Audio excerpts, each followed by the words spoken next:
Hey, welcome to a brand new MMA Roasted Podcast. It's me, Adam Hunter. I'm here with the Weendawg. Yo. As well as Shang. Yes. It's going to be a great show. We got Pannie Kianzad. Yes. She's coming on the show, as well as Andre Harrison, fighter who's, I think his record's 21-2. It's a badass fighter from Long Island. I want to thank our sponsor, Speedweed. Listen, marijuana is legal in California, so get it delivered. Do not leave your house unless it's essential. Okay, especially right now. And don't go to the dispensary. It seems like there are a lot of germs at dispensaries. So get it delivered right to you. They got CBD. They got THC sex lube. They got all kinds of stuff. My wife and I use a sex lube all the time. Highly recommend it. Sometimes when you need that extra zing, it definitely comes through. But it doesn't get your dick high? Yeah, my penis has the munchies afterwards. It goes right eating. Yeah, that's what I was helping. Yeah, thank you. Goes around eating Cheetos all night long. So I mentioned Roasted, you get 10% off, $100 or more. So I'm here with my man Shang. Yes. A crazy week. We covered some of the fights yesterday, but did you watch the fights over the weekend? The Walt Harris? Yes, I did. I watched all the fights, and some of them blew me away. The one that blew me away the most was Overeem.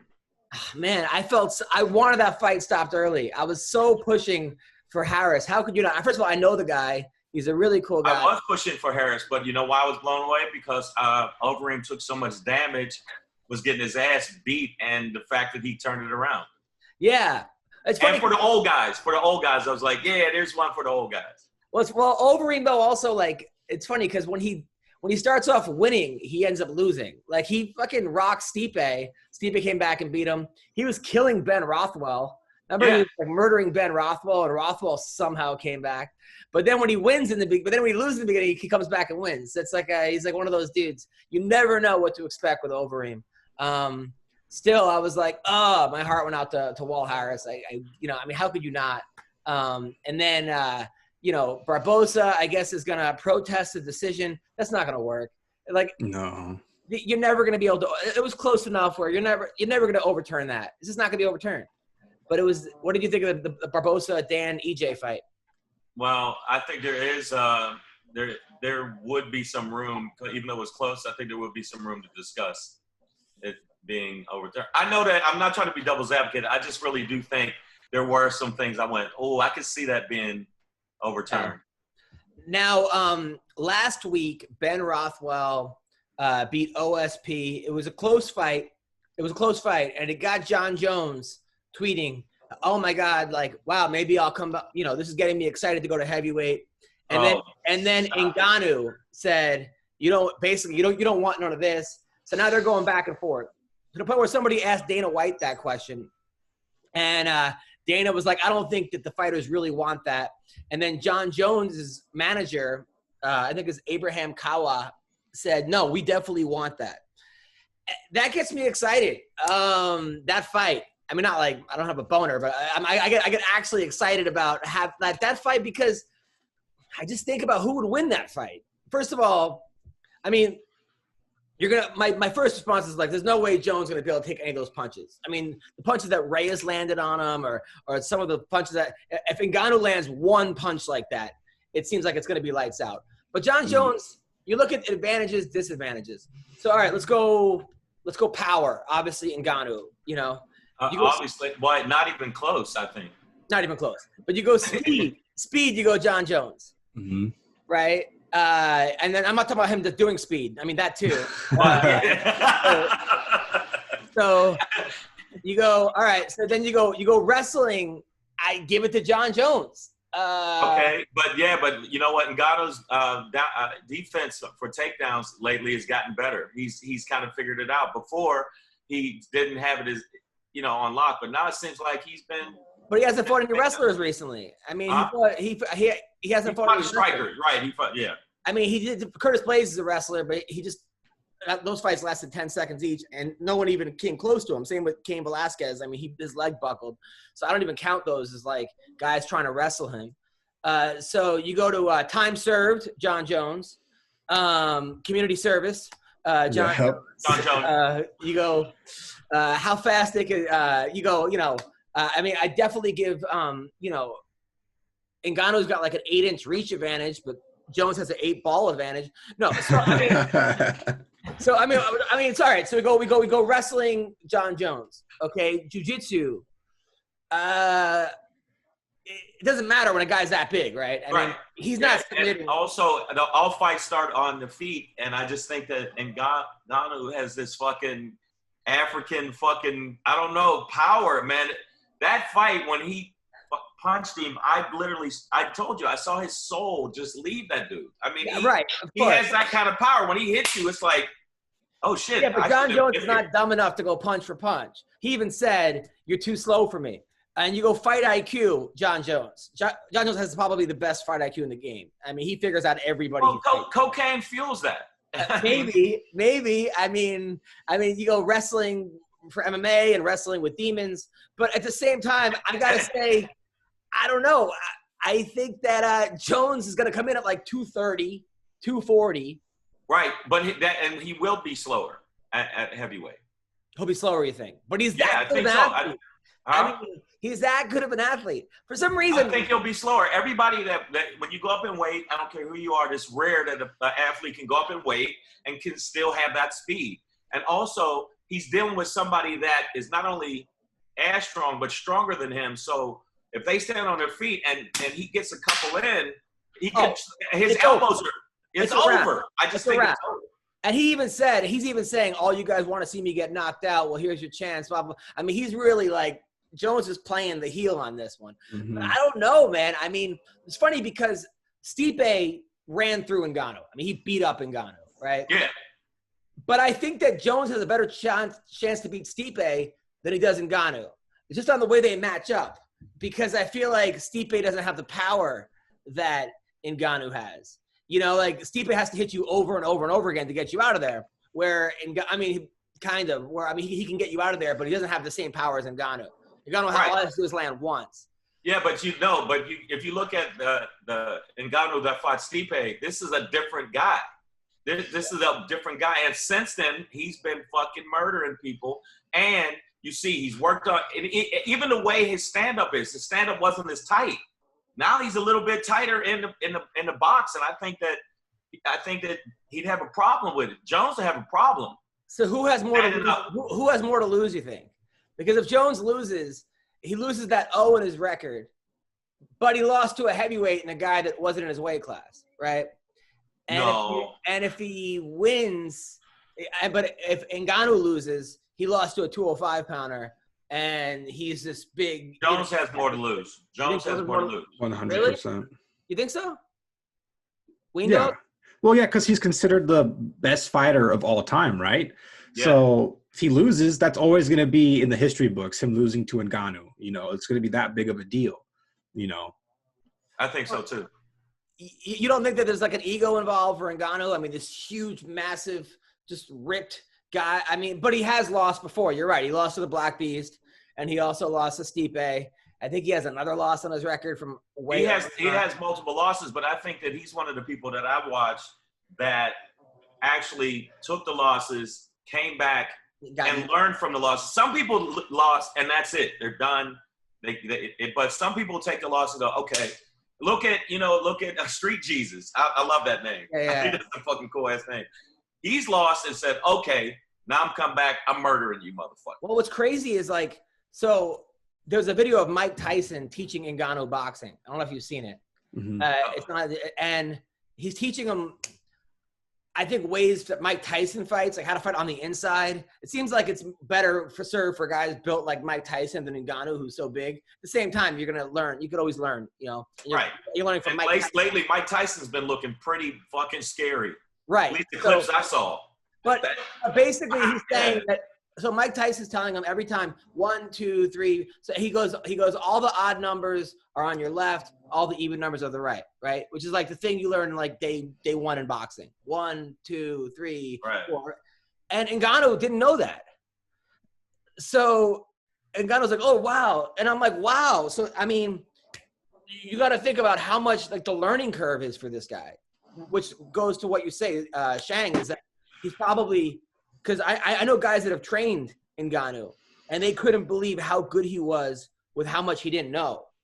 I mean, just naturally how good he is. So imagine with all of that knowledge, work with some more wrestlers, you know, get some grapplers in there that are his size, which I don't know where the fuck you find those. Where do you find those? On Thanos' planet? I mean, it's like, imagine all of that on top of whatever he has athletically and just fucking, like, you know, he got that fucking, you know what I'm saying? Yeah, at the same time, we're talking about a motivated John Jones. I mean, you know, like with Jordan, they were like, don't piss him off. Don't say anything to Jordan. I feel like in some ways with John Jones, when he's motivated, when he really he's a monster. I feel like those Cormier fights, when he doesn't like you or he has something to prove, it's at the same time. But I don't count the Cormier fights because he was high as giraffe pussy. He was juicing.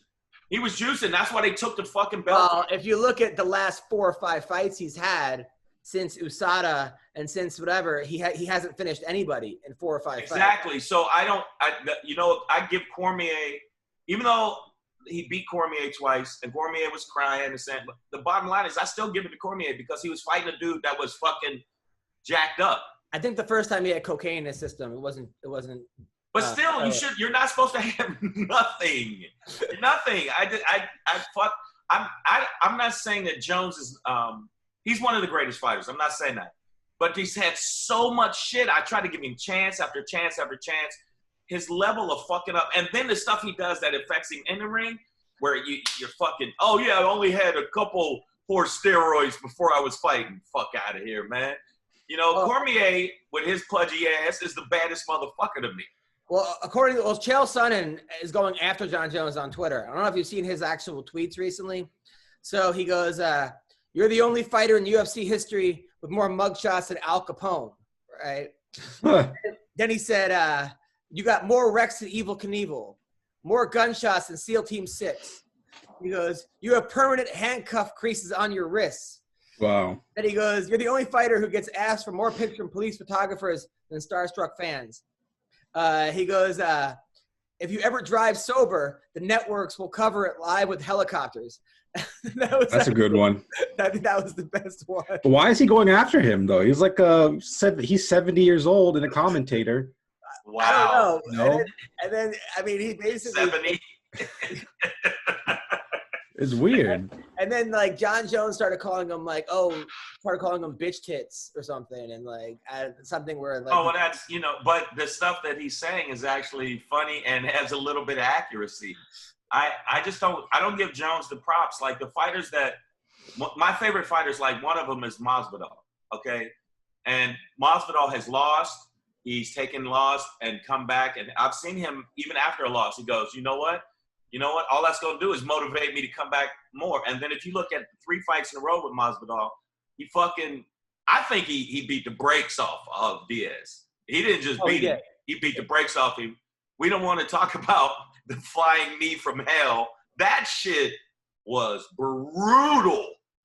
And they showed him practicing it over and over again because he said when he's wrestling, he always goes down. He goes, I'm going to fucking catch him. He just knew it. I just think that that's the fight that of all fights I want to see him go for the belt. I really think it's time. There was like 2 times where I couldn't believe watching like the day before guys practice and then what happened, which was Masvidal and McGregor against Aldo, where like you saw them shadow boxing, McGregor doing exactly what he was going to do the next day against Aldo and hit it. And with Masvidal, that flying knee, and it just makes me think about like how perfect that game plan was. I've never seen a game plan executed like that to the T, like a 6-second thing. He's going to come in, duck his head. I'm going to hit him with a flying knee. It's going to be over. I mean, that was insane. No, I would say Anderson Silva against Rich Franklin. Because they showed him training. They showed him, he was like, this is what I'm going to do to Franklin. And he did that to Franklin. Yeah, I don't know. I still think that the Ben Askren. Oh, okay. Oh, right. Okay. Now, another feud. So Darren Till and Mike Perry, I thought they were friends, right? So Mike Perry has been hanging out. I guess he left his wife. He was with that beautiful blonde that was training him. Platinum Princess. He's been with a girl who looks younger. She looks on the younger side. She's about 18. Let's be honest. She's about 18 years old. I think she's older than that. Look, I'm sure she's legal, but she just looks on the young side. Somehow some girls look younger. So for some reason, Darren Till is really mad at Mike Perry. He puts on Instagram, "Why don't me and this fat cunt just fight on Fight Island to settle our differences? He's only a fat mess. And when I smash his jaw clean, I'm going to raw dog his bird. Fucking muppet."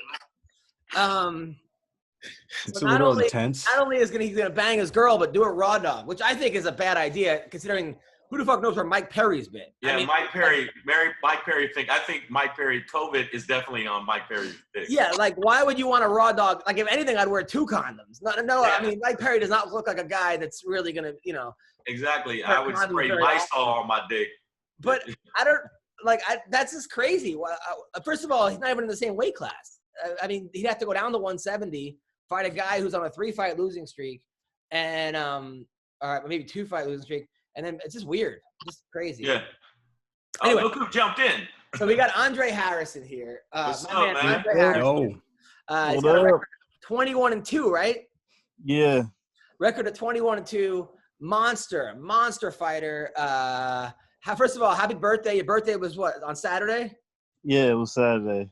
Now, we did a little Zoom thing on Saturday. I didn't even know you were going to be on that thing with Eve Edwards, Andrew. And it looked like you were having, there was carnival in your house. There was about, 75 people running around. They were all, dancing. What kind of quarantine? And then you said it was a Caribbean quarantine. Is that what this was? Yeah, that's how that goes. You know what I mean? You have a few people that don't really do too much, but, pretty much work from home. And, you meet up one day and enjoy yourself. There you go. Okay. All right. Now, but why is it a Caribbean quarantine? Because you got to have a little rum, a little some food, stuff right. like that, jerk chicken and. Jerk chicken. Yeah, you need that. A little bit of oxtail. You got to have an oxtail. Yeah. Can't invite Bati Boy. Bati Boys can be swishy. No. No swishies. So Andre, by the way, this is Shang Forbes, really funny comic. Oh no, hilarious. And Weendawg, also a very funny human being. What's up, brother? Now Andre, Shang, if you don't know, so Andre grew up in Freeport, right? Yeah. So Freeport, Long Island, which we used to play them. We used to play them in football, and I'm from Oceanside. And when they got off the bus, when they got off the bus in middle school, when they got off the bus, we knew we lost. We just saw more black people than we've ever seen in our lives. We're like, this game's over. Right up the Freeport is isn't that? So that's where Flavor Flav is from. Yeah. Right? Flav from Freeport or Roosevelt? One of the two. Roosevelt. No, he's actually from Roosevelt. Yeah, but I mean it's close enough. Same shit. Yeah. Freeport's a pretty rough area. So Andre was a prodigy wrestler. What, you took second in the state, third in state? I took third and fifth. Third and fifth in New York State. Went on, got a scholarship, wrestled in Iowa. He was the only black person in the whole city or something. In the Midwest. In the Midwest. It was like me and three other black dudes. He ended up knocking up his trainer. Right. But, what it was is I ended up knocking up the only other black girl. The only other black girl. Yeah. So then he gets. That makes sense. Then he goes back to Long Island, and then he becomes a fighter. He wins 19 in a row, but they're all decisions. Some of them were 9-round fights in 5 rounds. People were he was putting. Nobody was going to sleep during the fight except for the crowd, right? But he was still kicking ass. He was a Titan champion. He gets into the PFL for $1 million. He's about to win. He tears his ACL or something against Lance Palmer the first time. Some crazy shit went down. Then he does it the next year. You were winning a fight. Some dude threw up a Hail Mary sub and caught you, right? Motherfucker, boy. Now, was that the first time you ever been put to sleep, ever? No, funny enough, the first time I've ever been put to sleep, I was still an amateur and I showed up to jiu-jitsu practice, but I was half drunk. Well, more than I was pretty messed up from the night before. Practice was early, it was a Saturday morning, and I came in a little intoxicated and I was messing around. And somebody got my back, had both hooks in, and in my mind, there was no way he could put me to sleep. Next thing you know, people are fanning me, talking about it's all right, Dre, it's all right. I'm like, shit. He got put to sleep. So this is the second time ever. Third time ever. Second time. Actually, me and Gregor, we were doing a situational, like where you start in certain positions, and he started with a head and arm triangle. If you ever seen Gregor fight, usually when he gets that, it's a done deal. Yeah. Now, I've been defending it for years upon years. So he has like a vendetta in finishing me with it, and I have a vendetta with not allowing him to finish me with it. And we train together every day, so you could imagine how many times I'm there and, whatever. So maybe for like a good 2 years he's been trying to get me, couldn't get me with it. Or maybe a year, I don't know. And on this particular day, he had it so tight, my arm went numb. Oh, man. So my arm went numb. I had no more pressure to go back into him. And next thing you know, I'm getting fanned. And I'm like, he was like, why won't you just tap? I'm like, dude, I'm not tapping to a choke. It's a choke. By the way, so Gregor Gillespie is the NCAA champion, probably the best wrestler in MMA right now. The best. And he also, he's a guy, he lost to Kevin Lee by head kick, that crazy head kick. Yeah, that was wicked. But he's a real dangerous man. How's Gregor doing, by the way? He's doing good, man. I mean, right now with this whole COVID BS that's going on, he's home with his family and stuff. So he's gonna wait till all this is over, and then he's gonna get come back out to the gym and stuff. But he's doing real good. Huh? Are you still training? Oh, every day. Every day, of course. Yeah, no days off for you. Now, I heard you're a free agent now. Is this true? Yeah, it is. Now, why wouldn't you go for the $1 million again next year, PFL?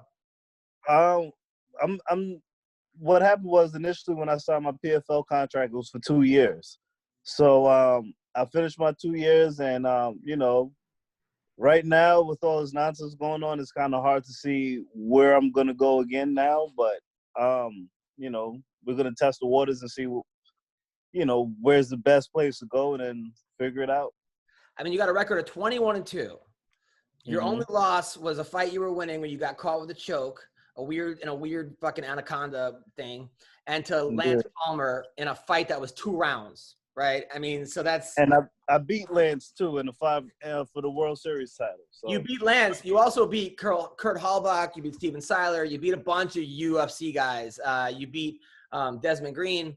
I mean, you have a really good resume. I would think that it would be, and you're a nice guy, you're a good role model. I would think that it would be crazy for a UFC or Bellator to not pick you up. At least, I mean, even giving you a contender series type fight, right? I mean, yeah. I mean, that's all the options that we're weighing out now, So we'll see. I mean, personally, I enjoyed the PFL, and I do want my shot at redemption. Yeah. Definitely to get my – I think me and Lance owe it to each other to have that trilogy fight. And also the Russian that I fought, me and him fought to a draw. And I thought that was correct me if I'm wrong, but I thought that was the best fight of the season. It was an amazing fight. No, I was watching them I watched some of the fights on YouTube, and it was like, whoa. So funny enough, right? During that fight, I know I get to be open and honest with you guys. Sure. All right. During that fight, I'm fighting this dude, and we're in the feeling out process, and he throws a right hand. This is in the first round, like maybe 2 minutes in. He throws a right hand. I kind of block it and step back, and then he throws a spinning hook kick off of that right hand. And I blocked it. But he had so much force on that spinning hook kick that is the last thing I remember in that first round. Do we have that, Joe? Could we bring that up? What was that guy's last name? Come on now. He's one of the Russian guys. Kabilov or Habilov. You don't even know his last name and you fought him? Yeah. His Movlid, Kabilov or something. Joe, if we could bring up that thing, that like hook kick, that would be pretty awesome. But you still, I mean, but even with that, if you say you don't remember, you still hung in there. It wasn't like it wasn't out. Yeah, but it's funny because when I tell you guys, that was the last thing I remember. The very next thing, so from that point where I got hit with that spinning hook kick, the very next thing I remember is the doctor saying, "Are you okay?" And I said, "Yeah." And he said, "Step to me." I stepped to him, and then there's so many people in the cage. I'm like, "Shit, did I just get knocked out?" I'm like, "Fuck!" And then, so then I sit down on the stool, and I don't know if you guys ever paid attention to Keith, cornering, but usually he's very colorful. Cussing at you, telling you all kinds of, telling you what you need to do, but it's usually very colorful language. And for the first time in however many, if I have 24 fights, whatever, for the first time in those fights where he was in the corner, he was like, "Dude, are you okay?" And I'm like, "Yeah." He was like, "Are you sure?" I'm like, "Yeah." I'm like, "Shit." So now in my head, I'm like, "Fuck, I got fucked up in that first round. It is what it is. I got fucked up." But I'm like, all right, now the only thing I can do now is look to go out there. There's a chance I might get knocked out in this next round. Only thing I can do is land one good shot on him so he knows that he was in the fight. Right. Then when I go out there in that second round, I come out there, I'm like, all right, my legs are all right. So I come in, I throw a hook and a straight cross, and both of them land, but the cross wobbles him. And then from there on out, I won the next 2 rounds. But because that flurry that I don't remember, he landed like a flying knee, like a whole bunch of ground and pound. Like, he literally beat the dog shit out of me. Yeah. That whole time. And I have no recollection of that. I remember that. I was so worried about you. I was like, I couldn't believe you came back. I mean, you got so much heart. It seems like, it seems like lately you've been trying to have more exciting fights. Was that on purpose or because you got criticized for being boring, which I didn't care? You were winning. Was there a part of you that was like, no, I'm going to be more exciting, and that put you in more situations that you might not have want to been in? Yes and no. Like, I'm still like, I do want to take more risks. There's a lot more things that I do believe I'm capable of doing that I haven't shown yet. So I do want to take more risk and, do more things, show more stuff. But not at the extent of, not being able to speak properly in a couple years. Of course. Right. Of course. Look at GSP. Sometimes GSP didn't take as many risks, but he used his wrestling. If you look at GSP, he used his wrestling, and sometimes he would, throw hands. He definitely would throw hands, but he was being smart about it. I think the guys that have more longevity, like you said, where you're not, I can't say the letter R or some shit like that. I think it's smarter to do it that way. Balance of both. Not flat out, because then you become, Is this dude's name Kayabulov? Yeah, there you go. Do you know when in the fight this kick happened? It's like first round, like maybe a minute and a half, 2 minutes in, somewhere around there. I'm watching it right now. I'm looking for it. But you recollected yourself. So to me, I give more props to that. Some people would have been like, it's a wrap. I don't know where I'm at. Why am I in Disneyland? You were like, hey, okay, my legs is good. I'm going to go back out and show this motherfucker that you're in a fight. That's what you did. Because at the end of the day, like, I'm there already. You know what I mean? Like, you might as well win, right? Said, yo, he hit me too hard. I want to leave. Like, I'm there already. So I'm like, all right, I just need to get one good shot. You know what I mean? So that way let's see this. All right, let's see where this happened. All right. This is 1 minute and 30 seconds. All right, you're fighting this guy. You don't know much about him, right? I know he's a tough dude. He was undefeated. Did you wait? And then you fought the same day, right? That was when you got submitted, like a couple hours later. No. This was the second fight of the season. Okay. Was that Keith Peterson? Did he smell like booze and cigarettes? No, he did not. I mean, I know he smokes, but he's always pretty good. And actually, I do appreciate him for not stopping this fight. You know what I mean? Because I think a lot of refs, or maybe some of them, would have stopped it. Oh, and I appreciate him for not stopping it. I do remember this fight. This was crazy, and this was like one of your first fights back, right? The second fight back from the after the year before. All right, so you're stopping it. All right, these Russians are damn tough, huh? Yeah, Is it coming up? I wonder if it happened already. I think it did. All right, Joe, can we go back? All right. So here we go. This is the very beginning of the first round. Fight. You're looking good. Here you are. You're fighting. Guy looks like a James Bond villain.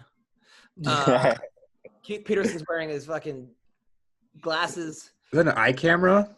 Oh, The yeah. glasses Right. camera? The ref cams. Yeah, that's Now, pretty cool. funny enough, I still talk to this dude to this very day. He's actually a cool dude. Oh, really? Oh, really? Yeah, he's like a real dope dude, and he enjoyed the fight as well. You know what I mean? Like, you know, it was all you know, respect and everything afterwards. Dude, it looks like you like bulked up this year, huh?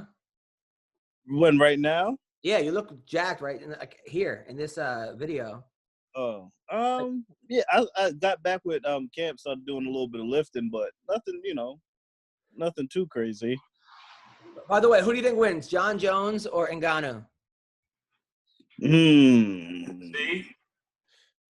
How tall is Ngannou? I don't know, 15. Like 6'4". 6'4".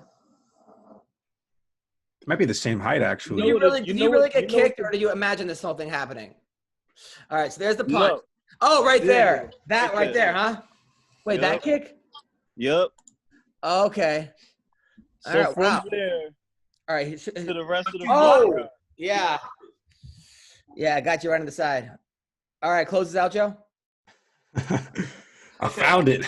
All right. Well, to me, like you telling me that, I watched a bunch of different fights, and to me, it shows you got crazy heart, and the fact you said it like, well, fuck it, I'm here, so let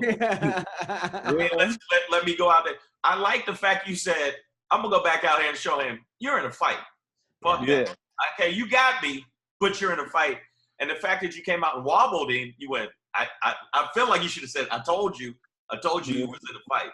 So now, Andre, when you didn't win the million, which I think you'll win it next year if you did PFL, how mad was your girl? You know, she wasn't too mad. She was like, you know, she was more so. I think she gets like more worried of like how my mindset is gonna be, you know, and like what she should or could do to help, like, you know, get me back in good spirits. So what did she do? She's like, "Don't worry, you'll get a blowy later." Is that what it's like? What the hell did we do that night? It was just one of those things where, well, because like you said, after that last fight, we were in Vegas, and you know, I was winning, and I think like, funny enough, that was like one of my easiest first rounds. Like I came out, usually I start slow. I'm lighting this dude up. Next thing you know, I'm like, shit, did I really just go to fucking sleep off of this shit? But what happened was I was against the cage. And so when I went to spin out of the choke, I spun directly to the cage, and there was nowhere I can go. So by the time I tried to get back over to like maybe try and fight hands or something, I was already gone. Right. So, you know, it was one of those things where it was like, yo, shit happens, man. What are you going to do? And, you know, So, get back to it. by the way, all right, so May 30th is the next time UFC is going on. They got Tyron Woodley versus Gilbert Burns. It's official. It's official. Mm-hmm. It's going to be a good fight. I think Woodley's got more weapons. Burns is more dangerous with one weapon, with his jiu-jitsu. And a jiu-jitsu match, I think Burns wins all day. In a fight, I'm picking Woodley. Yeah, because I don't think Woodley is gonna allow him to get to his jiu-jitsu. If I'm Woodley, I'm, you know, gonna try and piece him up, and every time he shoots, I'm gonna smother it and bring him back up to his feet, and then keep piecing him up. Right. You know what I mean? Maybe if there's like 10 seconds left in a round, I might, you know, take you down if it's a tight round just to solidify it. But I'm not gonna allow you to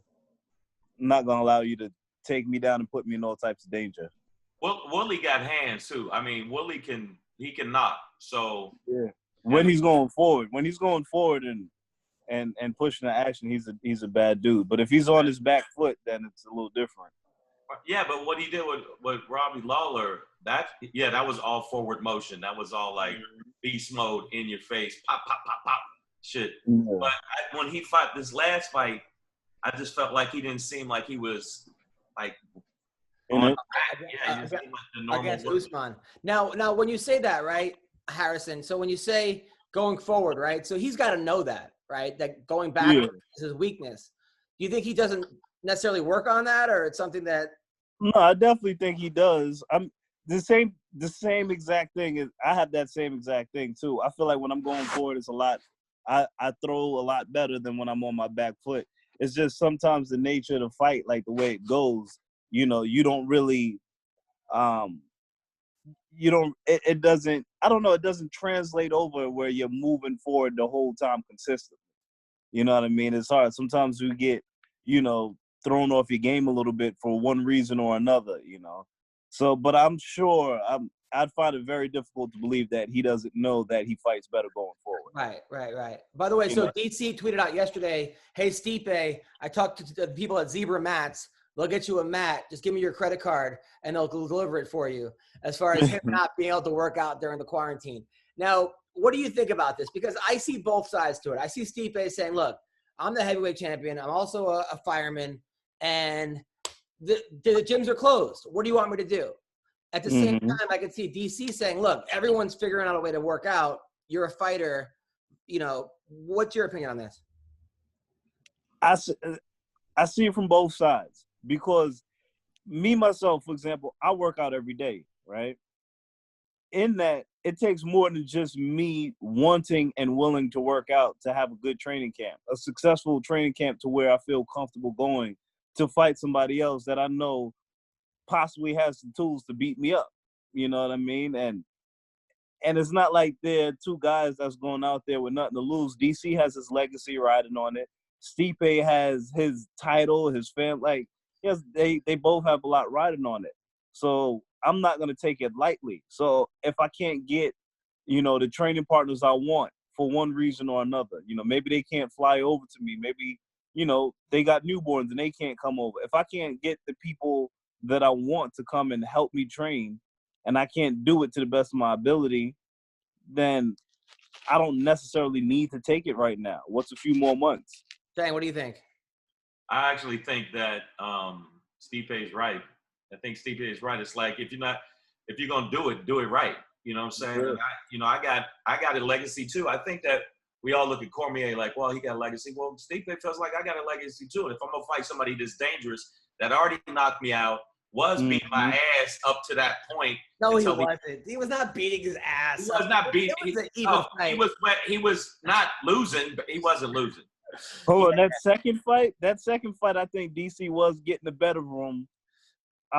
Like, I was nervous, you know, because I feel like Stipe was showing him a lot of, like, way too much respect in the beginning of that. Rightfully so, because he did get clipped in that first fight. Right. So I'm not saying that it wasn't warranted, but he was showing so much respect that if DC, like, kind of lunged in on the shot, he wouldn't be able to capitalize because he was already, you know, kind of gone and away from everything. You know what I mean? But they already said he was winning. They said he was winning. Look it up. Stipe was losing initially. He started piecing him up, and then Cormier ran into a knuckle bundle. And then who were you rooting for? Me? Yeah.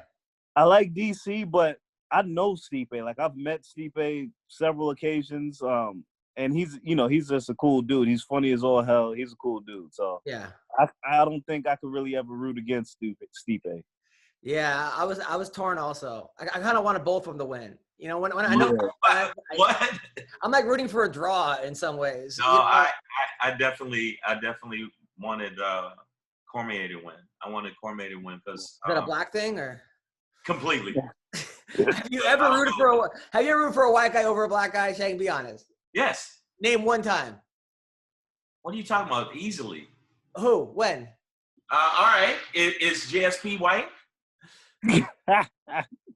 Yeah. Well, he's very tan. Wait, no, you just said it. Okay, so you were rooting for him over who? I've rooted over him over Bisping. I was like, Bisping's white too. You can't root for a white guy. Wait a minute. Wait, hold up. You said a white dude fight. A white guy's fighting a black guy. Have you ever rooted for the white guy? Ever rooted for a white? Yeah, I've rooted for white people. What are you talking about?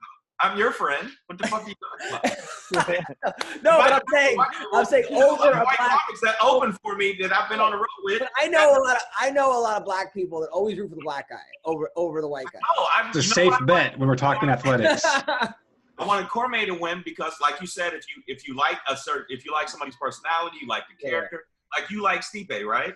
If you like Stipe, I like his personality. I like his work ethic, and I like the way he goes at it. That's why I was rooting for Deontay Wilder all day over what's his name? But see, I was actually rooting for Tyson. Really? Yeah. Did either one of you think Tyson was going to come out the way he came out? No. I did. That was crazy. No. I felt Deontay needed to. I was rooting for him because Deontay, he got a lot of power and he has knocked people into other stratosphere. But you need your motherfucking defense, bro. And I was like, you need a lesson in defense. So I was actually rooting for it. So there you go. That's fighting.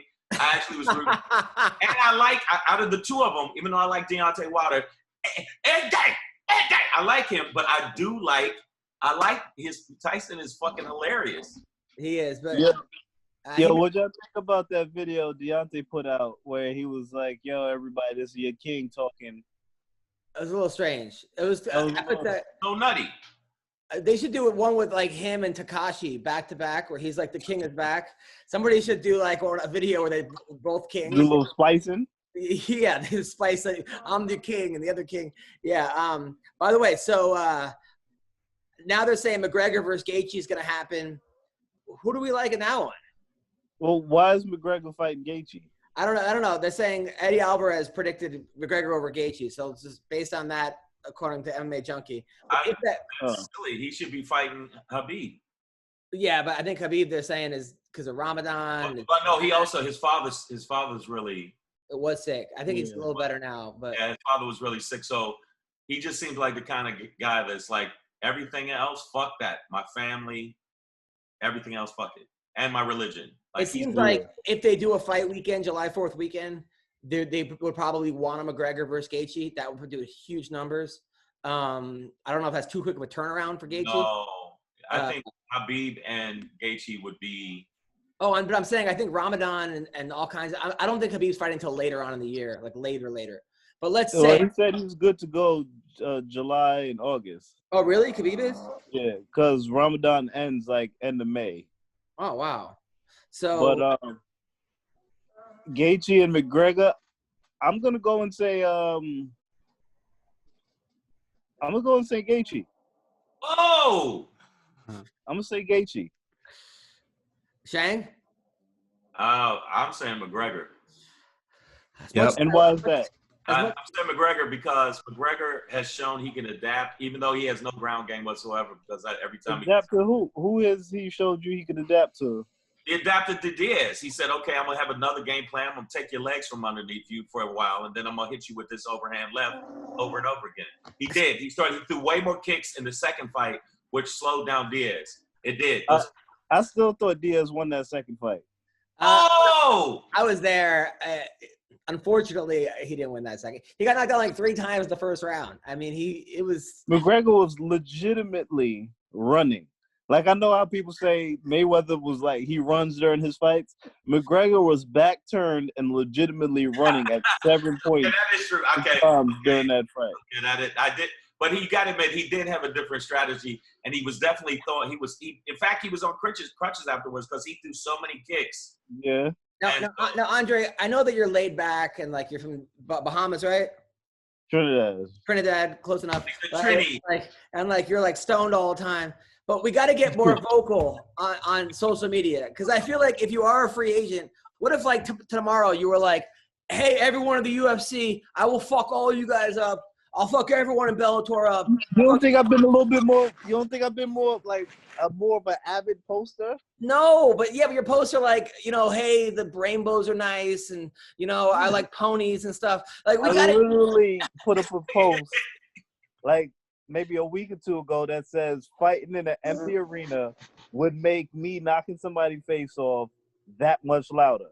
I know, but that's to everybody. We got to get it general. Like what if you're like, hey, 135 pound, hey, Aljamain. I know Aljamain's your friend, right? Yeah. So he won't care. But if you're like, hey, Aljamain, I would fuck you up in the UFC. Tag Sean Shelby, make it happen, right? Like, what if you were like the guys in Bell? Hey, everyone in the Bellator division, I'm a free agent. You're all on blast. I'm coming at you. I know that's not your style, but it might make some noise, right? Yes. Because I only know that you were a free agent because you did that guy James's show, who's a nice guy. the other show you did, what's his name? Yeah, James Lynch. Yeah, you did his show, and then he said you're a free agent. But if I didn't follow him, I wouldn't know. And I think that you need maybe talking shit. I know it's not your style, but it might help. That's not him. Why would he? I'm saying, but if that's not his personality. Because we're in the Wonder Boy's cool as fuck, and Wonder Boy don't talk shit. I know, but he's not a free agent either. No, I'm saying you can be that. You can be that way and still get like you should be in Bellator or the UFC, and so you can still be there and be you.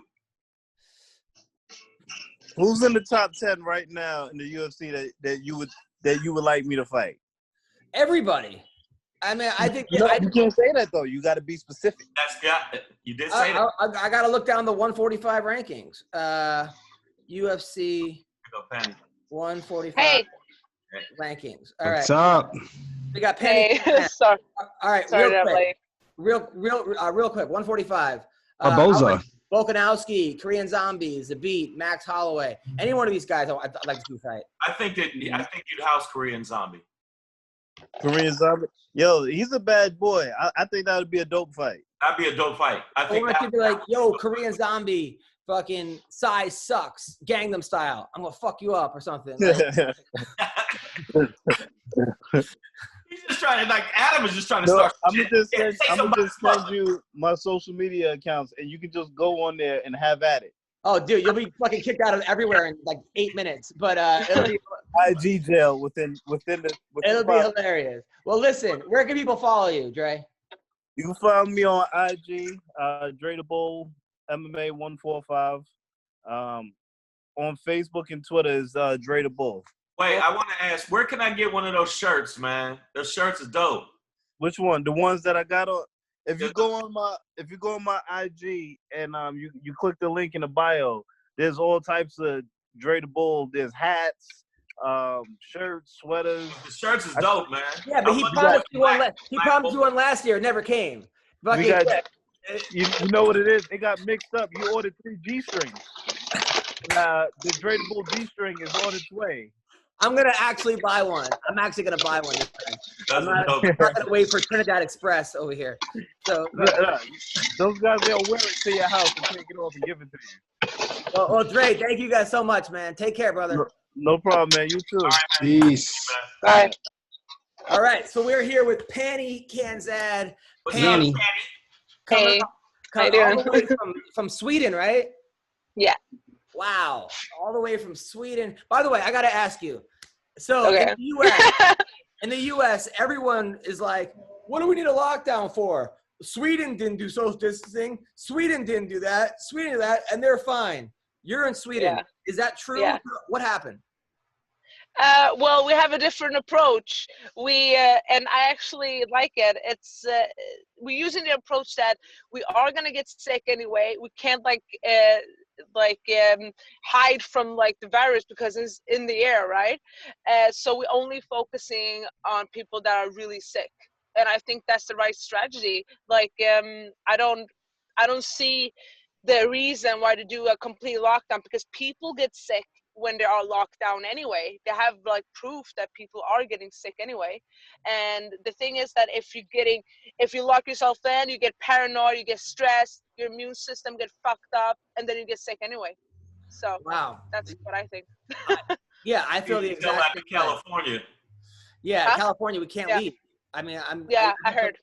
I actually walked my kid today. I had to wear. I think I put a mask on my 2-year-old.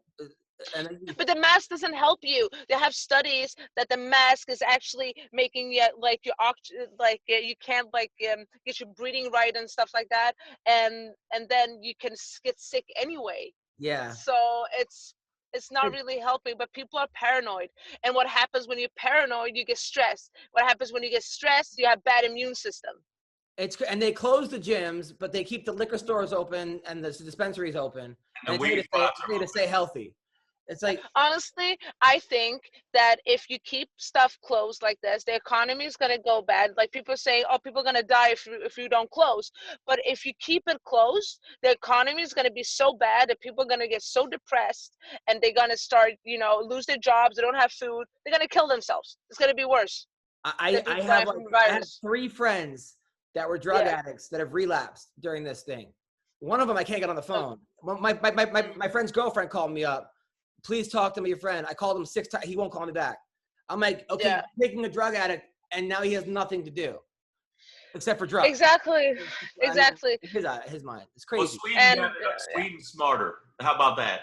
Well, I think in the long term, they're going to see that it's for the best, because we, like, for example, I work at a healthcare. So I'm sitting in my car, I'm going up and I'm doing some night shifts as a assistant nurse at nights. So the thing is, if we say, okay, go home, it's a coronavirus, who the fuck's going to take care of people?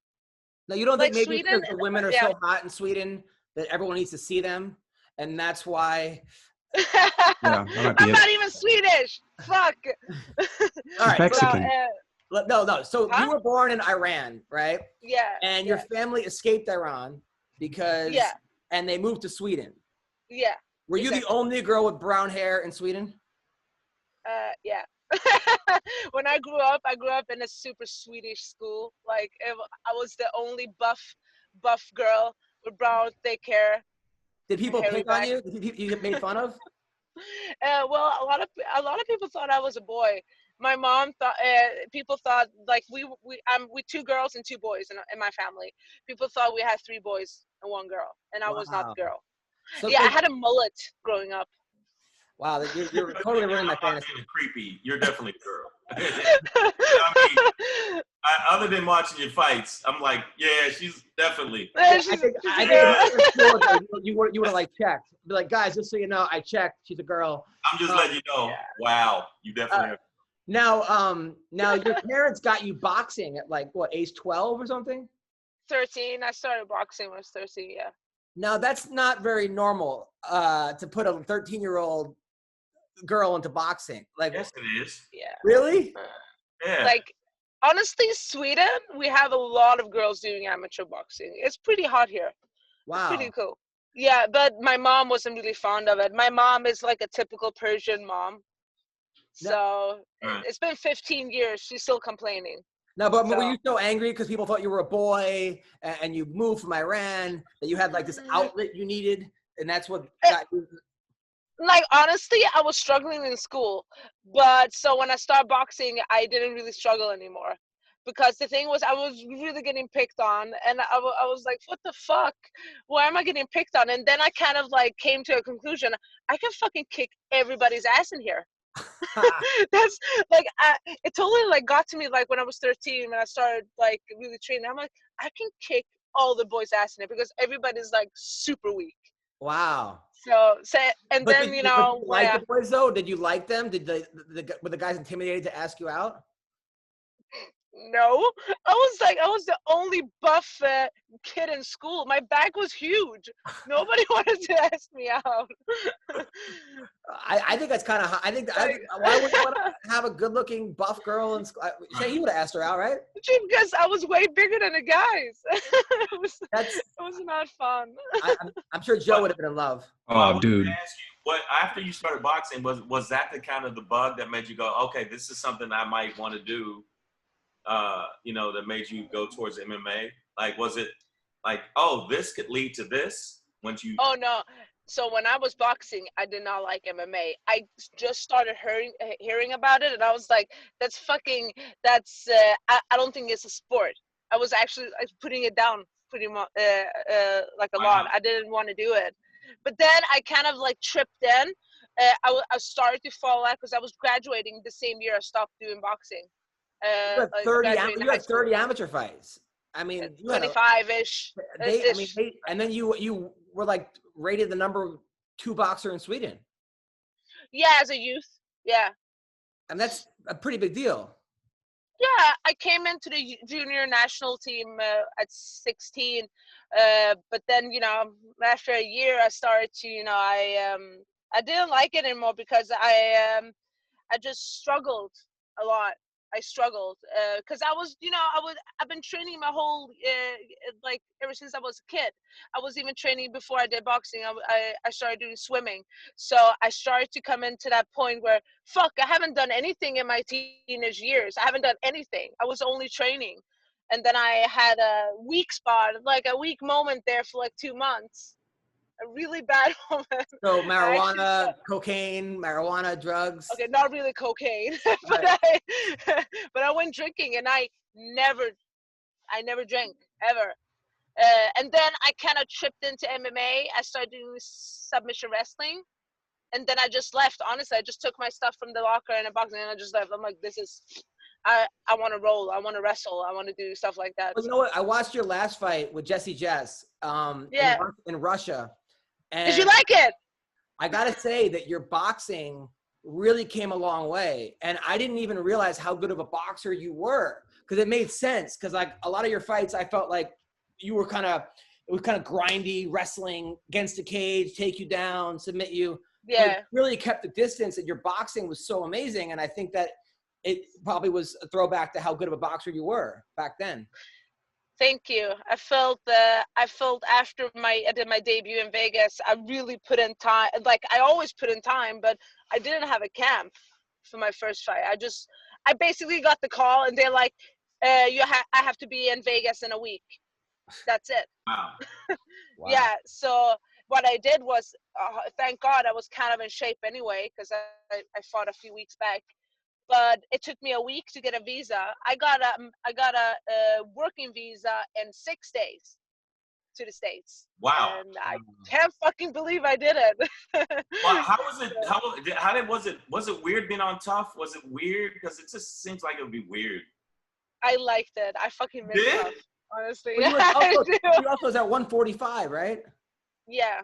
I mean, that's what I like about you, Pannie, is that, you know, you're a girl that like nothing has come easy for you. Like you did it in Invicta. You made it you got a title shot against Tanya Evinger, who was like, had like 30 more fights than you. That didn't go your way. You fought your way back up. You went on the Ultimate Fighter.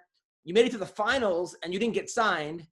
A fucking weight class above. You made it to the finals at 45 and don't get signed. Then you get cut. You then fight a couple more times. Then you get back into the UFC. You lose on a week notice, and then you won again.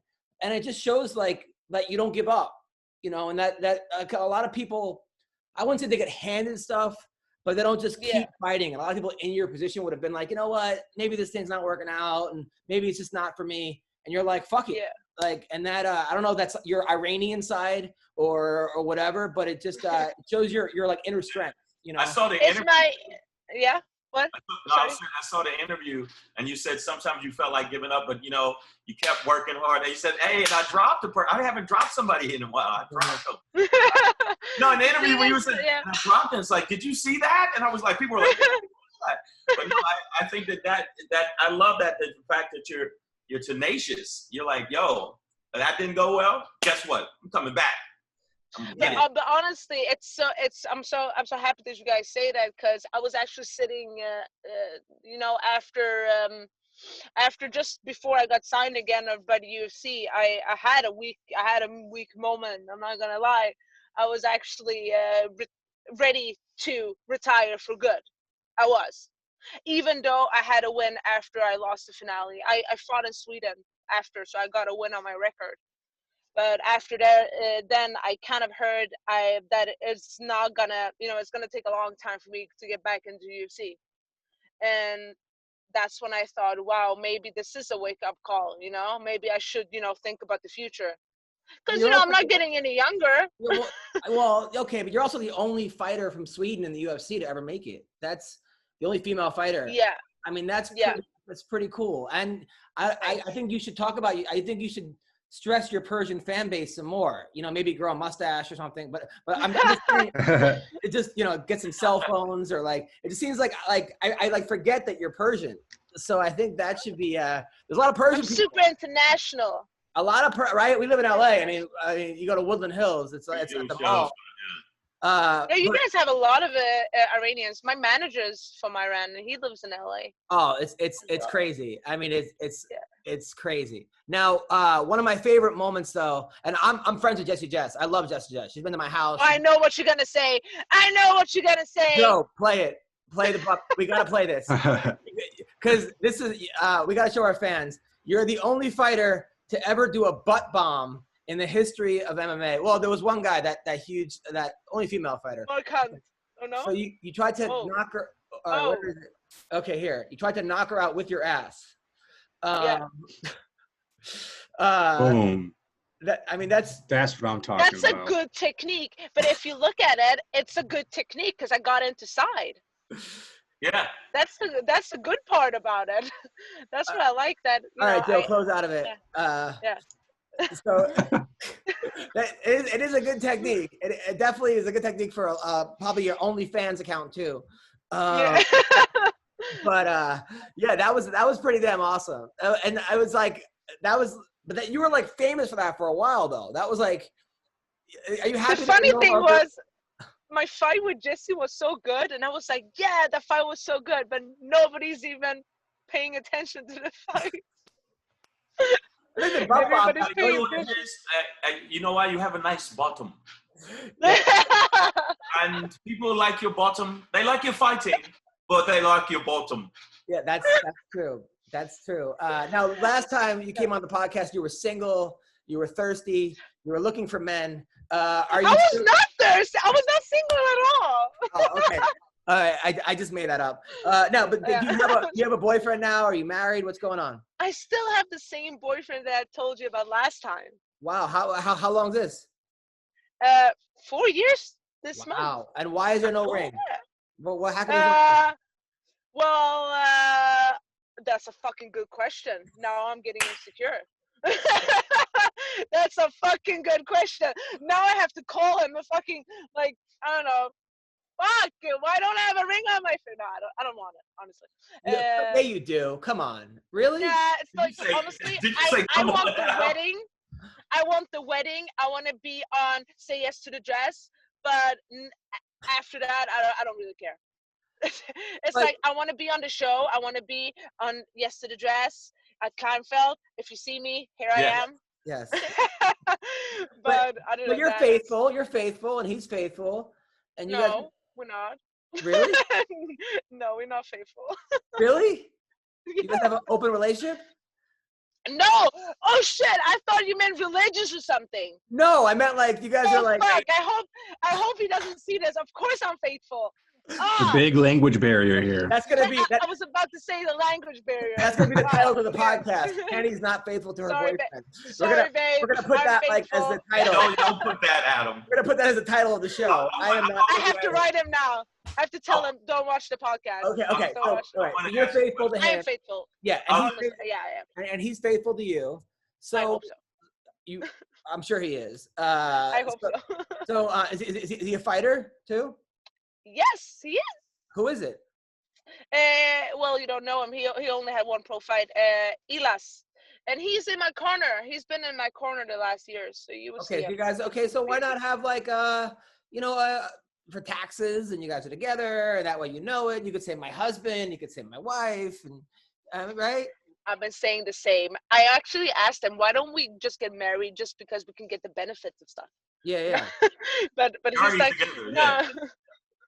I wanted to ask something else. I wanted to ask him else. Right. What was the best moment pertaining to other than the UFC and obviously Tough? That was some cool shit that you got to be a part of. Yeah. What was the best moment for you out of all of it? Like out of Tough or UFC or anything? Not just Tough, just in general fighting. Obviously winning is the shit, but I'm saying where you said this is the shit. This is really. I think it was when I broke my 3-fight losing streak. That in Invicta. In Invicta, when I lost to Tanya, I lost to Raquel Paului, I lost to Kaufman, 3 of the most amazing athletes I ever fought. Yeah, tough women. Fuck, that was hard. And when I got that win, I just that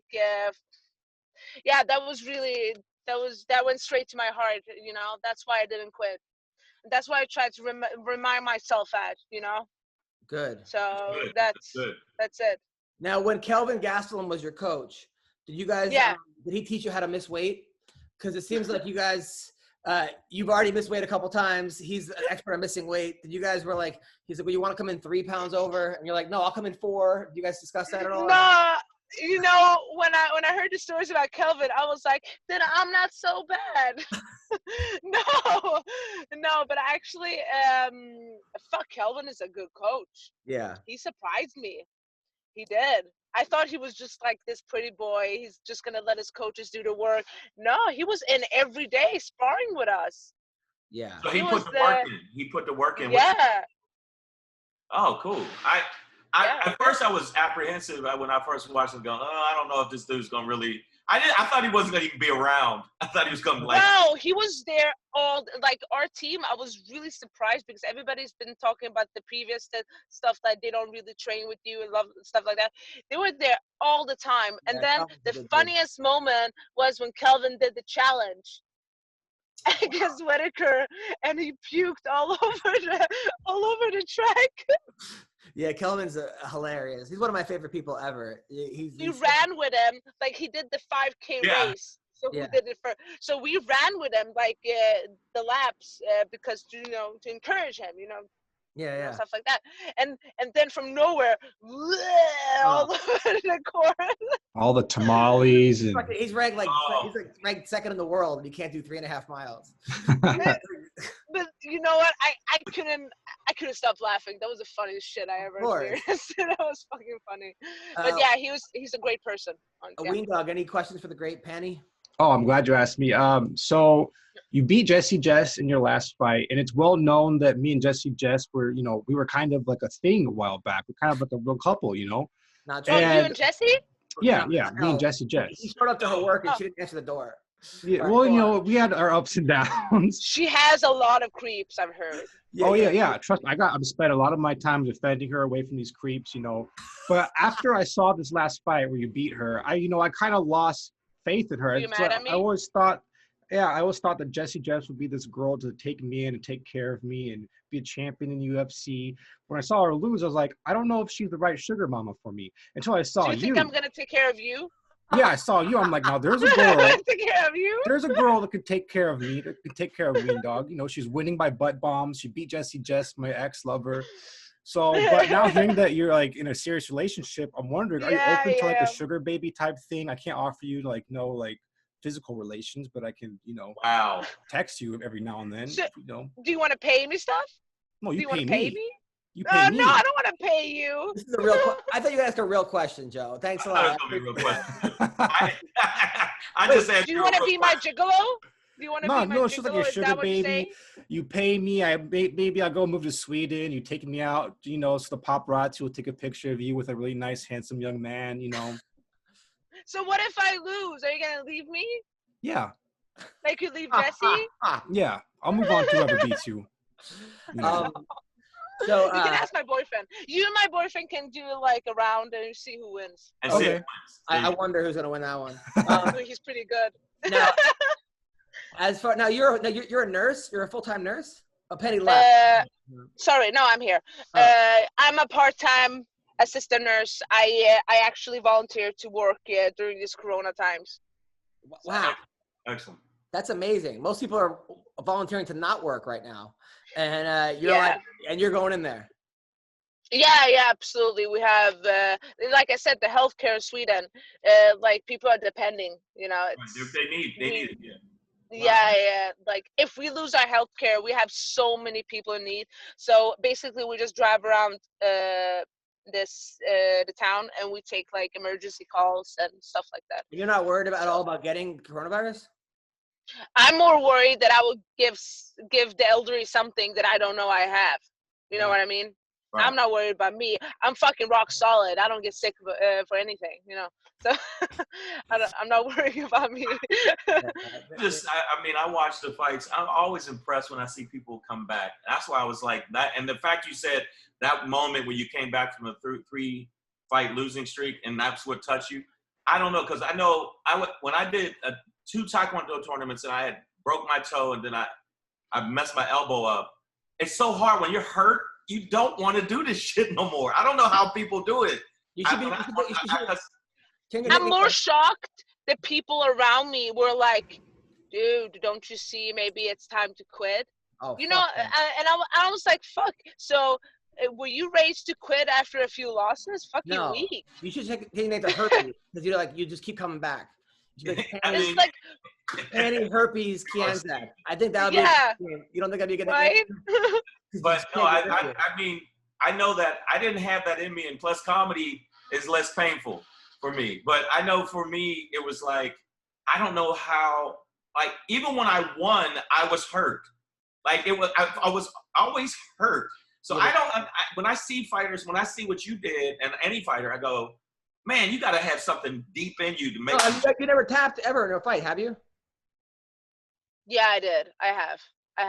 Yeah. But but I don't see, honestly, I see the greatest fighters of all time. I see GSP, for example, and everything. They're not unbeaten. Who the fuck thought Amanda Nunes would be this good of a champ when you saw her? She lost in Invicta as well, you know? Who the fuck thought she's going to be so good? And I 100% believe after she lost to Kat Ngannou, if she would have said, I'm going to be the world champ, everybody laughed, right? Yeah. That's true. That's true. Yeah. Nobody thought she was going to be that good. Nobody thought she's going to beat Cyborg. Yeah, no, I'm with it. I'm on the Pannie Express. So if Guys, I need to go and take care of work. So I have to leave you. Go take care of people. Thank you for being on the podcast. You're It's nice No, meeting thank you so much. Be safe. Be safe. Don't let him Bye. be that creepy. Don't let him be your sugar baby. Don't spread the herpes. Bye. Thank you very much. Thank you. Appreciate it, Pannie. That was a weird question, man. I love it. That was such a great question. Like, look, what did you think about let me be your sugar baby? Who That's asked? my dream right there. Dude, me and Jesse just were lovers. You were never a lover with her, by the way. Well, you know, I like to tell myself that to give me some confidence every now and then. Jeez, we got pretty close. Funny.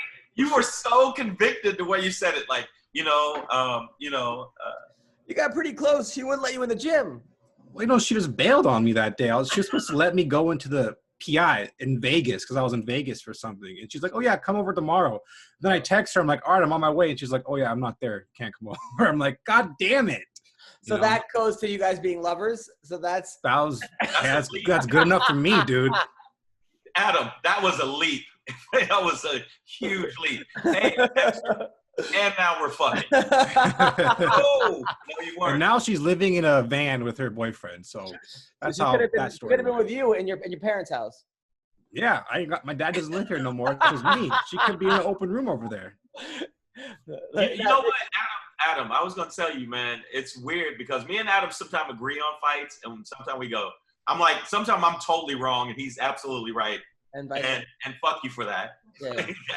But no, I like, even with the last couple fights, it's weird. We've both been on the same page. Oh, like, 100%. Yeah, it's like some people I go, usually, because I'll get into debates with people all the time. But even the one with Francis Ngannou, who I'm a fan of, and now he's shown after Stipe kind of worked him, that motherfucker I think is going to be heavyweight champion for sure. I think he could be. I think he is, man. He's a monster, man. Yeah, but it's like a horse. He does hit like a horse if you stand in front of him and trade punches, which guys are not going to do. But no, some people, you know what it is? I think people say they're not going to do that, and then that ego kicks in, and they think they can trade with motherfuckers like him. No, of course. No, I hear you. Look, he beat Curtis Blades twice. I think that I want to see him versus Cormier. If Stipe doesn't fight. Wow, really? Yeah, I want to see how he'll do against Cormier because Cormier even said, "I'm going right for the takedown. I'm not even, But I mean, him knowing that, I want to see how he does. So you would rather see him fight Cormier instead of? No, Stipe? I want to see him. I want to see Stipe Cormier 3. But if Stipe is going to take a while to get ready, which he has the right to do, in the meantime, Ngannou wants to fight and Cormier is ready to fight. So do that for an interim fight. And I want to see it. I don't want to see. Even though I'm a huge fan of Cormier, I think Cormier is one of the best fighters. Period. It just across the board. Some of his highlight. I watched his highlight like 3 a.m. I watched some of his highlights. His slams were like he were throwing ragdoll at motherfuckers. When he threw Dan Henderson out of the ring. It looked like he was going to throw him back to his house. I mean, when he picked up Josh Barnett and just body slammed him. Yeah, he's no joke. But I really do want to see, honestly, I think Ngannou, after showing this run that he's done, him and Stipe would be the fight I really want to see. Like, I'd be excited to see that fight more than Cormier, because I think Cormier's right. I would just wrestle this. Yeah, but they're going to do that. They're going to do Cormier, Stipe 3, right? Because they're 1-1, and then they're going to do the winner is going to fight Ngannou. See, I would rather see. I think that I'd rather see. I know they got to do business, and I understand the trilogy, but I really want to see Ngannou get his shot. I think he should get his shot. He had a shot. He had a shot. I mean, this is a new dude. Come on, tell the truth. I don't know. Because you can't base it on a fucking guy that stands in front of you and says, "Punch me in the face." I mean, fights are 5 seconds long. I don't know. I mean, how many times have we? I mean, you have to be careful with this. I mean, look what happened with what's his name, the breakdancing dude, Johnny Walker. Everyone was saying was the second coming. You know, when people aren't, I want to see him deal with adversity. We've never seen him. At Rumble for a while. Rumble was knocking people's asshole through their eye. Yeah, well, they're saying Rumble's going to come back. Imagine Rumble versus Francis. Yeah, heavyweight. That would be a great fight. But Rumble sometimes gets in his own head too. We've never seen Ngannou come back and win. We've only seen him be. That is true. They say the hammer and the nail. We've only seen him be the hammer, right? We've never seen him deal with adversity, not diversity, adversity, right? Diversity, adversity. He hasn't dealt with. I think he's dealt with diversity. Yeah, he hasn't done the NBC showcase. Yeah. So we haven't seen him deal with adversity, right? So, if I want to see him come back from being hurt, we've seen Cormier get rocked by Anthony Johnson come back. We've seen Stipe get rocked by DC, and we also see him get rocked by Overeem and come back. Yeah, Overeem definitely he can come back like a motherfucker. We've never seen Ngannou in trouble and come back. Yeah, I never thought about it that way. You're right. I didn't think about it from that perspective. That's what makes a champion. That's what separates the men from the boys. Rogan said, I was watching how Rogan responded. Rogan said that you might get it. He doesn't have to get a chance if he knocks you a couple times. No, but at the same time, like Mike Tyson is a perfect example of somebody who would always win when he had the lead, but he really couldn't deal with coming back from behind. We've never seen Tyson lose a fight and come back. Anytime that you can get ahead of him, he would fold. And there are certain fighters like that. Like they're I wouldn't say they're bullies, but they're kind of like, yeah, if they're winning, they're gonna win.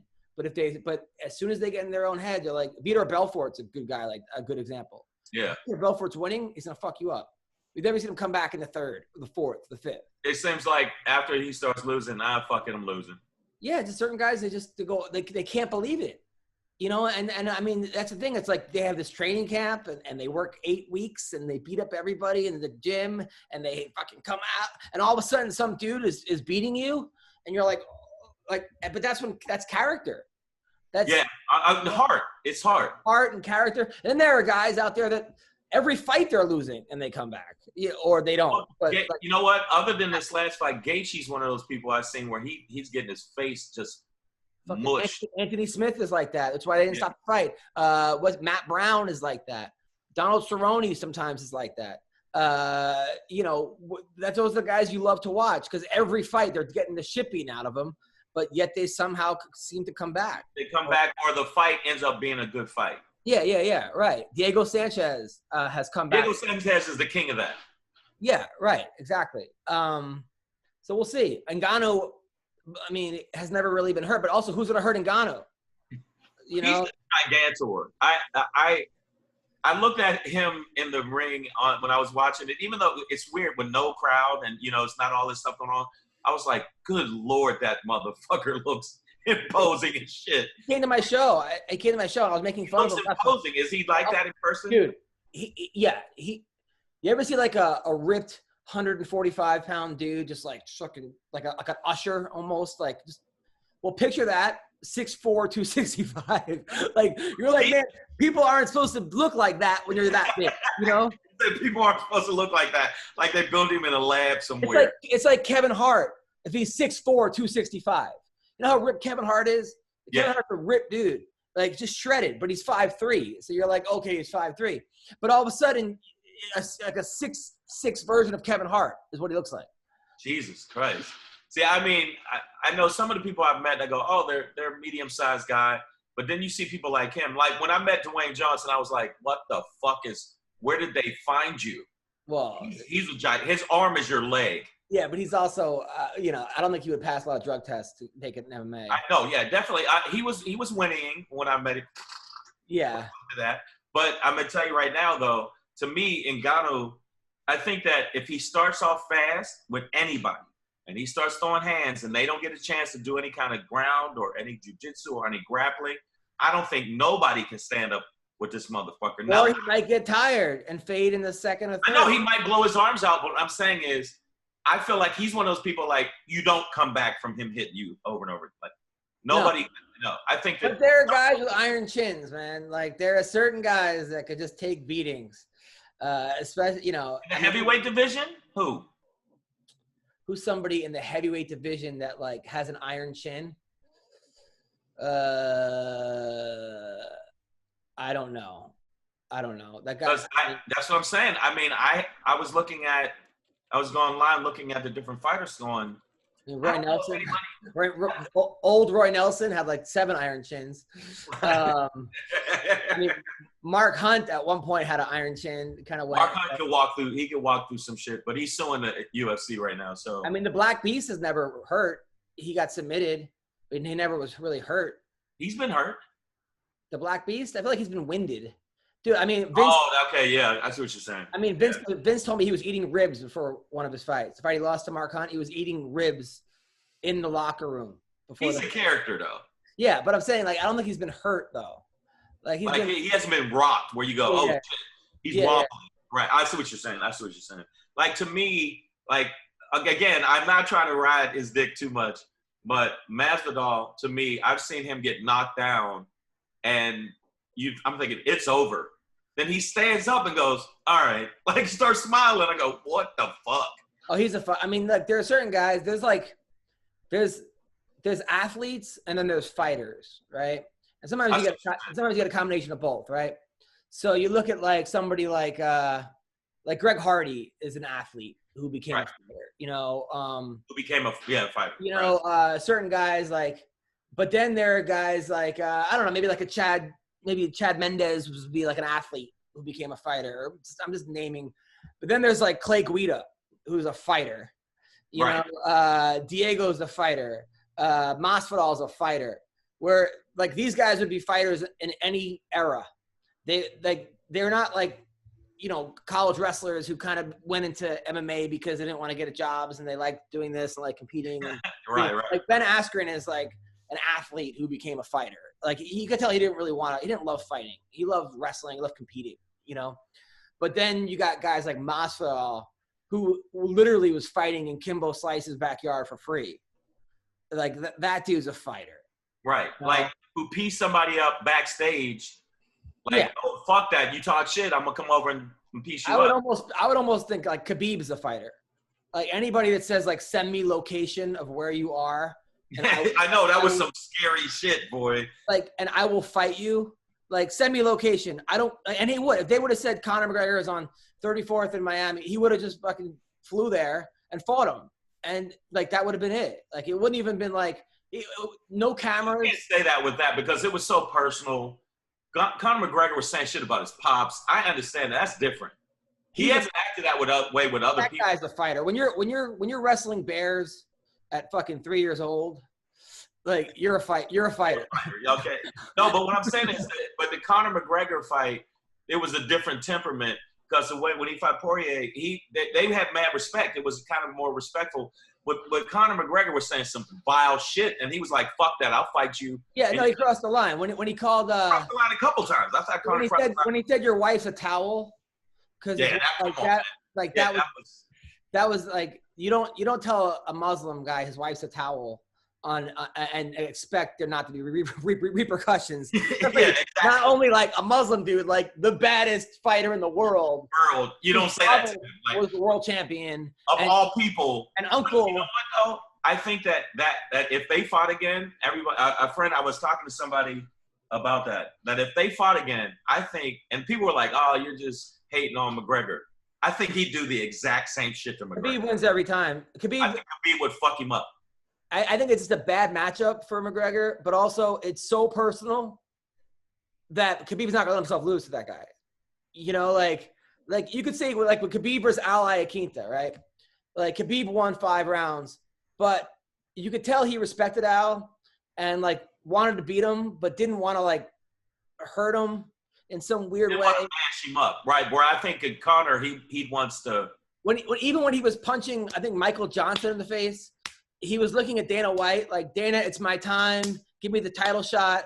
And then he was like, I'm sorry for punching you in the face, but this is what I have to do. Like, you could tell that Khabib didn't want to hurt these people. It just seems like a really like, even with Corey, but with Conor, I felt like, no, I want to fuck you. Yeah, no. Yeah. He not only wanted to hurt him, he jumped out of the fucking cage to hurt his friend. But that was a great. Okay, I know that's fucked up, but that was a great fucking. I thought that was great. But that's a different level of fighting. Like, we're not like, this is not like it's not necessarily a sport and show to him. Like, this is a fight. Like, he came here to beat the fuck out of that guy. Like, I see what you're saying. It's not about the business. It's like, no, it's you, bro. Yeah, it's right. It's you. I'm like, no matter how much money he got, Khabib doesn't seem like the kind of guy that's driving around in Mercedes and making it rain on strippers and like, he's not about like, you know, buying 50 houses. If he does, he's giving it to his family or his friends. Right. He doesn't have that temperament. Yeah, that's more McGregor. He's still living in Dagestan. With his family. With his family. And he's still celebrating Ramadan and everything else. It's not like that was a personal thing. He's not living in Vegas and doing movies and shooting. Like McGregor is more the opposite of him. And when McGregor fought Floyd, I thought, oh, they're pretty much, McGregor's the Floyd of MMA. Yeah, of course. Even when Khabib was punching McGregor, and McGregor's like, "Yo, hey, it was nothing personal." Like he was basically saying, "This is just to promote the show. Like, this was all part of the game." And Khabib's like, "No, fuck you. This is not like, this is your game. Like, you insulted my family. You insulted my wife. You insulted my dad. You insulted my culture. Like, you went over the fucking line." Like this. But McGregor, like, it seems like he's maturing, but to me, sometimes it seems like he slides back into that bullshit. And I actually like the more mature McGregor. I like the fact that the way he acted towards Cowboy. Of course, he was also a plumber. You got to, like, 5 years ago, the guy was a plumber, you know, and he had no fucking money. He was living on food stamps, and then he becomes the biggest, richest fighter in the world. Then he boxes Mayweather, and who knows how much money he made for that. So I heard it was, I don't know if it's true, but somebody said it was up to 80 million or some crazy. I mean, you got to think like, you know, he has this like thing about, you know, untouchable thing, but you know, you just got to be careful. You know, you got to be careful because it's hard to be the best in the world when all you're doing is focus on fighting. Very few guys can do it when they're focusing on like 20 different things. Right. I think that's what happened with Tyron. I think Tyron, he had too many fingers in too many pots, and he should have just been focused on. Oh, dude, I'm like, dude, when I see him on Dan Bilzerian's Instagram feed in a you know, a bathrobe, and he's you know, at a part, and he's telling me, oh no, it's just, I'm like, dude, like, come on, man, like, you know, the guy you're fighting is not in a bathrobe at a fucking. He's out there doing that, you know, Drago shit where he's fighting in the snow and lifting up logs and shit, and you're over getting your feet pedicured. You better get the champ, dude. This guy's thinking about. I mean, Usman is not. I mean, maybe now he's a little bit more like. He's a little bit like that now. I've seen him lately in interviews. He's starting to fucking irritate me. He's trying to cash in now, but you have to remember, like, there's always somebody young and hungry and who wants it more, who's only thinking about you and only thinking about your belt. And you just got to be careful because, you know, all those people that tell you how great you are and this and that, they're just going to jump to the next fucking person. Right. I mean, you see it with comics on a little level. You're the hot comic, and all of a sudden everyone loves you, and then you're no longer the hot comic, and the next guy is a hot comic. The next time, you know, it's like you got to just stay fucking focused. Right. You can't be. I don't know. It's hard because people they're talking to you. Oh, I see you bigger than a fighter. I see movies and rapper and commercials and this and that. Not just for Woodley, for everybody. That's what happened because Tyron was pretty grimy at first, and then it just seemed like the more opportunities. Then I saw him in movies. Then I started seeing. He's got that, and he's got 5 kids. Yeah. And he's got an ex-wife. You know, it's a lot. He's an acting. I was like, hey, want to do this? He's an acting class on Wednesdays, and he's doing TMZ on Tuesdays, and he's touring. He's opening up for Wiz. And he's a commentator. He's opening up for Wiz Khalifa, and you know, he's doing all kinds of stuff. But he's saying the money. But I mean, as a fighter, to me, it's like the fighters I look at, even though Masvidal is starting to do that a little bit, but Masvidal's still in the gym like a fucking fiend. Well, I know when he was fighting Leon Edwards, he was back to crazy fucking focus Tyron. Like he would have killed Leon Edwards. I'm sorry, but he was. I think he was. Are you serious? He was back. He was back because I even called him. I don't do my podcast like 3 weeks out. He's like, nah, man. Like he was focused as fuck. And then the fight got canceled because But yeah, he's back to. You know, Rocky 3, Rocky. Oh, that's a great fucking. When he brings him, when Apollo brings him back to LA, and he, you know, back at like those gyms. That's the Rocky he's back at. And everybody turned around and looked at Rocky like, I'd bite your face. Yeah, he's like, and then Uncle Paul, he's like, these people don't like us, you know, like, I had a tiger, man. I had a tiger, bro. Yeah, so that's a great movie, by the way. I just watched the movie Fighter. I just watched it online. That movie was pretty good. It's what's the guy? He was in Batman. He was a villain in Batman. What is his name? Heath Ledger. No, he was. You want to be defeated by me? Oh, the guy played Bane. He played Bane. Hardy? No, not Greg Hardy. Yeah, Tom Hardy. Tom Hardy. Tom Hardy's in the movie. No, that's all I remember. And I will defeat you, or you will not win. Him. He was in a movie Fighter, and I was watching that movie going, wow, this shit. Yeah, I heard it was really good. You got to watch, if you get a chance, watch it, because sometimes you see them fight the UFC movies where they make them like a comedy or whatever else. This one was grimy, like really, really good. And the fighting didn't, you know how the fighting looks like choreographed? This looked like they really were fucking going at it. I heard it was great. You got to watch it. So where can people find you, Shang? Okay, if you guys get a chance, go to my website, iamshang.com. I got some download specials. Download one of the specials if you want to laugh and have hilarious, people. All the fans of MMA Roasted, download. You want to see a fucking great comic and laugh right now, which you need to laugh, download his special. It'll have you fucking download it. And my Instagram is @comedianshang. But thank you guys for hanging out. But you know what? I got to say this. Adam does the best shows. And this show, I've been getting response from people on this show saying, hey, they got some good fighters on there. Some good questions. Adam makes it funny because you ask some outrageous shit. Sometimes I even go, I ask outrageous shit, but you really go there. And that's what makes it fun. And my friend hit me up and said, yo, I just watched the clip of that shit. That's crazy. So that's cool. You getting good response with this shit, Adam. Real good shit. Well, I mean, we got a loyal fan base. We got the best fans. So yeah. So I mean, some of your people hit me up in my inbox, was like, yo, man, how was it talking to, like, when you talk to some fighters, you realize how chill they are. Yeah. And they're not like, you're not sitting there, they're not like, I'm going to fight. They're like, hey, man, you know, I'm sitting here smoking a joint, thinking about my next fight. Like, how cool was Sokaju, huh? Oh, man. And he was funny. Yeah. I didn't think for some reason, I thought he might be a little, entertaining. He was funny. He was funny. Most of them aren't funny. Tyron was surprisingly funny. Tyron's hilarious. Tyron's like a pit bull that like just stares at you for the first couple hours, and then once he finds out that he likes you, he like won't stop licking you, and he's like your best friend in the world, and he'll fucking die for you. That's Tyron Woodley for me, man. Like Tyron Woodley is one of those dudes that, like, once he decides that you're not gonna fuck him over and like you're a good person, he'll do anything for you. But that's just but he got a little bit of chip on his shoulder from, I don't know. Don't forget, he's from Ferguson. He's not from the greatest area. And but he's a really good dude. Tyron's always a solid guy. Who do you got for this next fight before we go?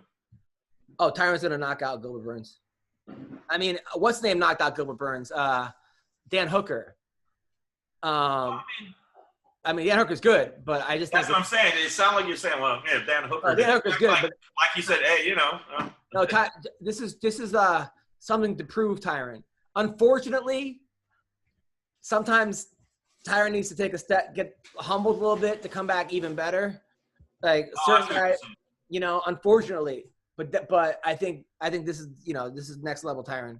I think he's also feels disrespected by the matchup because he thinks he should get a title shot right now, and they're saying no, you got Covington and you got Usman ahead of you, and I think he's mad about that.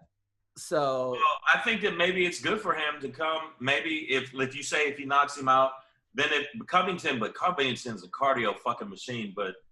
If he fights Covington and knocks him the fuck out or beats him up, it would kind of make his value go up. And of course. But I think that you have to factor in on these fight weeks. Sometimes Tyron could exhaust himself doing too many interviews, doing this, that.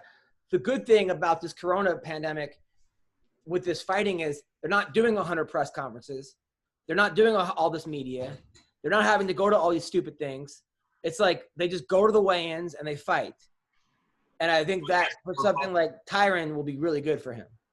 All right, I know we gotta go. Again, make sure you check out my website, IamShang.com. Hit me up on Instagram, comedian Shang. And do you think Ferguson's gonna be able to come back? He broke it. He has a broken. Already order. Back in the gym. I think that he is a mutant. Yeah, I think he'll be able to come back. I just think that some of the mystique's going to be gone. Wow, you're the first person that said that. I was online asking some people, and everybody was like, thinks he can't come back. And I was like, no, he could definitely come back. But now that he's lost. And he's lost for the first time in 6 years or 5 years. So now there's a blueprint on how to beat him too. You don't think that he might not adjust? He's always seemed to be able to do some miraculous. I think he's that good where he'll beat everybody except for the top guy or so, 2 guys. So I think he'll come back. Can he come back and become champion? Maybe, maybe not. But he's also a guy that'll take short notice fights. A guy like him will fight anyone on a week notice. So I think that because of that, he's a fighter to me. Yeah. So I think that somebody bails out of a fight and Ferguson steps up, he's right back in. So, and he's also always around weight. He keeps himself in shape all the time. Certain guys that you call them up, hey, can you fight next week? They're like, I'm 30 pounds over. I can't. I haven't been to the gym, whatever. That's not gonna be Tony Ferguson. He stays ready. So all right. He'll be back. I just want to see. I was on Twitter and some people were saying he's done. Stick a fork in him. I'm like, people are. You said people are idiots? I was like, you're all wrong. I literally put in capital letters, you're all wrong. Do you realize who the fuck this dude is and what he's done? Of course. And you don't get to be as good as Tony Ferguson was in wrestling and everything else without dealing with adversity. He's lost before. He lost to Michael Johnson. The first time he's ever lost. Right. So Weendawg, where can people find you? Go follow me on all social media platforms at the Weendawg. And that's it, dude. Well, thank you guys so much. Have a great week. You guys are the best. Thank you.